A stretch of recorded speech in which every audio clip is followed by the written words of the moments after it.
Aujourd'hui, je vais vous expliquer 3 points qui feront de vous une machine académique à savoir.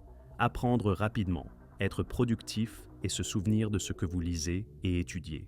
Nous explorerons les différents cadres et stratégies qui vous permettront de maîtriser ces 3 points et de les utiliser pour apprendre tout ce que vous voulez. J'appelle cela l'apprentissage de l'apprentissage. Nous commencerons par apprendre à être productif, car, après tout, il faut se lever et commencer à apprendre en premier lieu. Pour être plus productif, vous pouvez suivre ces 3 étapes. Premièrement, le principe 80-20, également connu sous le nom de principe de Pareto. Il stipule qu'environ 80% des résultats proviennent de 20% des efforts.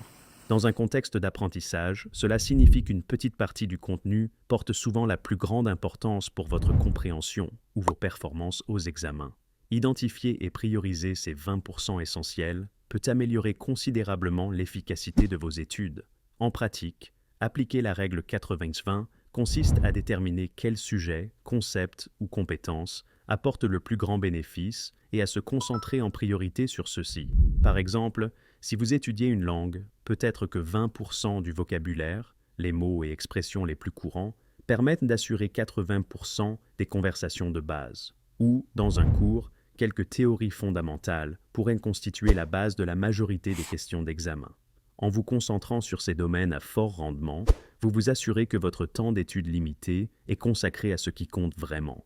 Bien entendu, cela ne signifie pas ignorer entièrement les 80% restants, mais plutôt prendre la décision consciente de prioriser le contenu qui a le plus grand impact. Après avoir déterminé ce qui compte le plus, vous devez commencer la tâche pendant au moins 2 minutes, même si vous n'en avez pas envie. Parfois, le simple fait de commencer peut vous donner l'élan initial nécessaire pour continuer. Vous pouvez également faciliter l'étude en évitant les distractions. Préparez vos papiers et vos livres avant de commencer et rangez les appareils distrayants, comme les consoles ou tout autre élément susceptible de vous freiner, afin de vous concentrer plus facilement sur vos objectifs. Maintenant que vous êtes motivé, il est temps de passer à l'étape suivante. Comment accélérer le processus d'apprentissage d'une compétence, qu'il s'agisse d'étudier ou d'apprendre autre chose, en utilisant le cadre PCIA. Ce cadre fournit une feuille de route pour apprendre des compétences complexes de manière efficace, en décomposant le processus en 4 étapes: pertinence, conscience, itération et apprentissage continu. Commençons par pertinence. Définir le champ et remettre en question les hypothèses. Commencez par comprendre l'étendue de la compétence et identifier ce qui est pertinent pour vos objectifs. Recueillez des informations sur la compétence, appréhendez l'ensemble de ce qu'elle englobe et comprenez les fondamentaux. En explorant de manière large et en consultant même des personnes compétentes, par exemple en lisant des avis d'experts, vous vous assurez de ne pas vous fixer sur de mauvaises priorités. Conscience. Apprendre en pratiquant et en remarquant ses erreurs. Dans cette étape, vous passez de l'observation à la pratique active, dans le but de prendre conscience de vos performances et des erreurs courantes.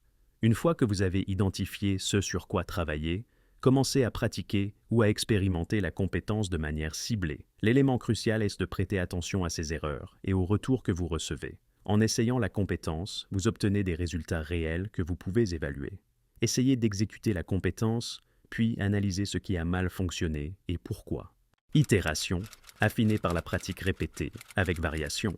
Une fois que vous connaissez les bases et que vous êtes conscient des pièges courants, l'étape suivante consiste à pratiquer de manière répétée pour développer la constance et l'efficacité. L'itération signifie répéter la compétence encore et encore, en apportant à chaque fois des améliorations et des ajustements basés sur ce que vous avez appris lors de l'étape de conscience. Varier les conditions de pratique vous oblige à appliquer vos compétences de manière flexible et empêche votre expertise de devenir trop restreinte. Apprentissage continu, maintenir la compétence et continuer à s'améliorer. La dernière étape, apprentissage continu, reconnaît que maîtriser une compétence est un processus permanent.